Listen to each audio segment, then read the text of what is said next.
सभा में उपस्थित सभी इष्ट मित्रों को इस ऊर्जा क्षेत्र में पधारने का बहुत बहुत अभिनंदन, बहुत बहुत स्वागत। बड़े सौभाग्य की बात है,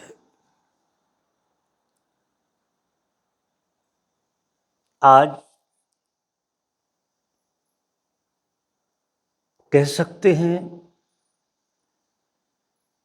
कि जीवन का सबसे अच्छा पल है जहां इस ऊर्जा क्षेत्र में हमारा इकट्ठा होना हुआ है।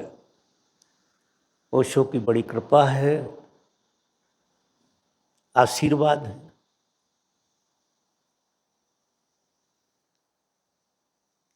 ये मिलन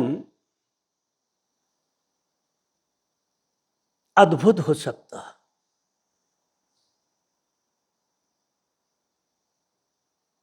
थोड़ा सा हम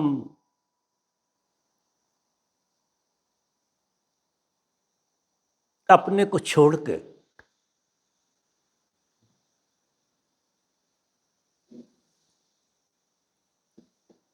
यहाँ मौजूद हो जाएं।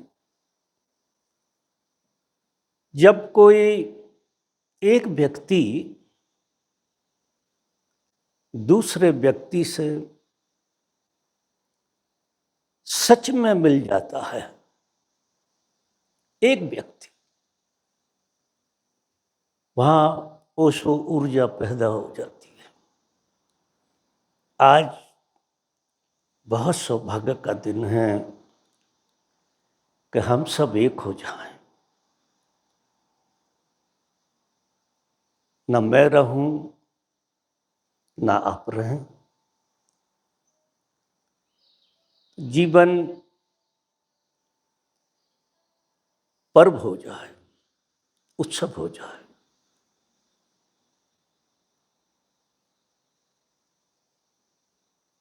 बोलने को तो ओशो जिस ढंग से कहते हैं, जो अभिव्यक्ति परमात्मा की उनमें प्रकट हुई है, बड़ी अद्भुत है।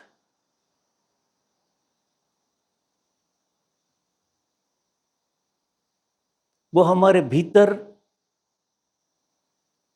सोए हुए सुर को जगा देती है। उनकी अभिव्यक्ति, दो चीजें उनकी अद्भुत हैं। एक उनकी मौजूदगी, और फिर जो परमात्मा उनसे अभिव्यक्त होता है, तो सौंदर्य बिखर जाता है सब तरफ।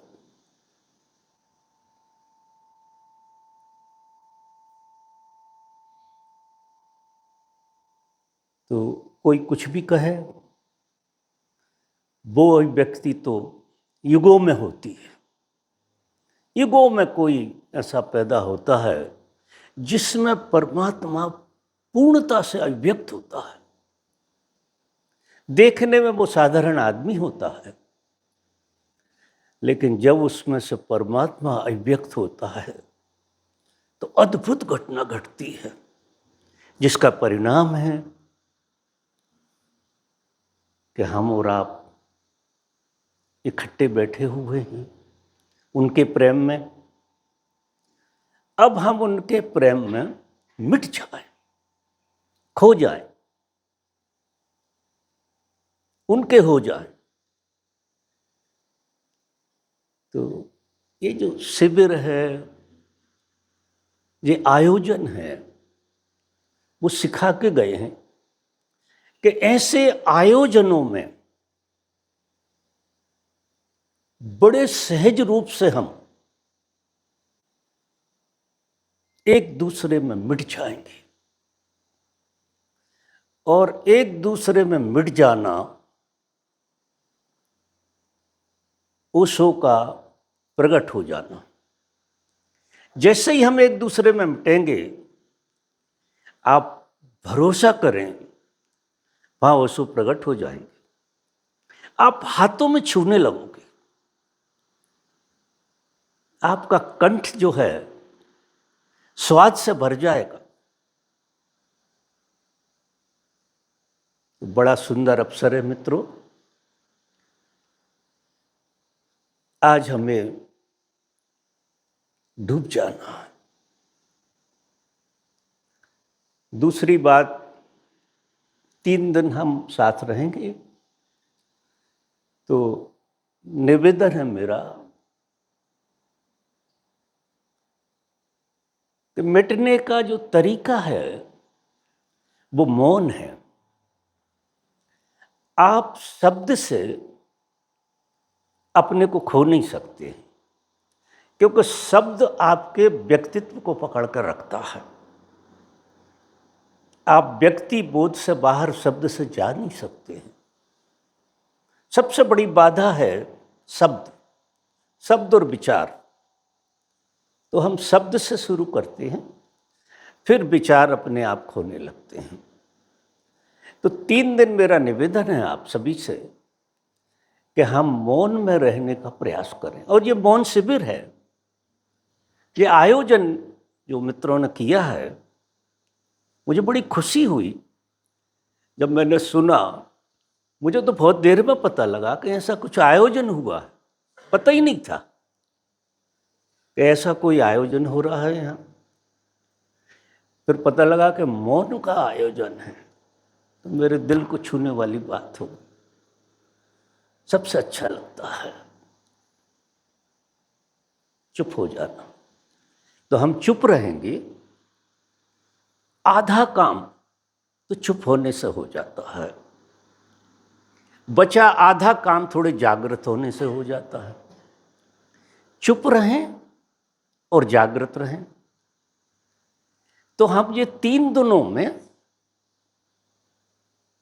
अद्भुत भगवान की मौजूदगी का प्रसाद लेके यहां से लौटें और फिर नाचें और नचाएं। खुद नाचें और दूसरों को नचाएं।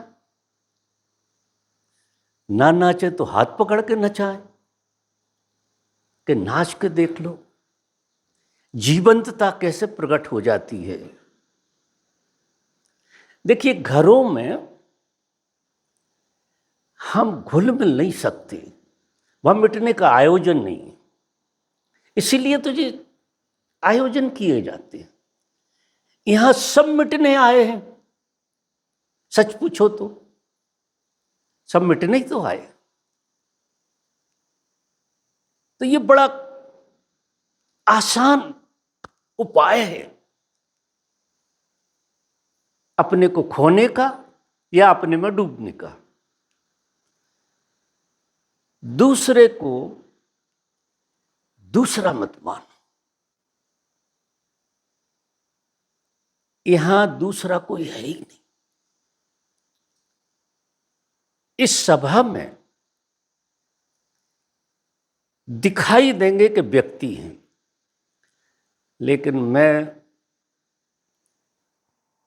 आपसे निवेदन करता हूं कि यहां सिवा ओशो के कोई होता नहीं।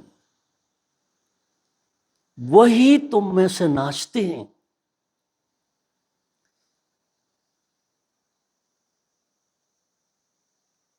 और उनकी ही मौजूदगी हमारे भीतर मौजूदगी से भर देती है, आनंद से भर देती है। तो हम सिर्फ इतना करें कि भगवान को थोड़ा सा आपके साथ जीने का मौका दें।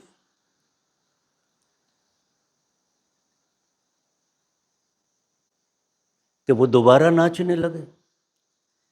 वो तो कदम कदम पे नाचे, अभिव्यक्ति में नाचे, मौन में नाचे,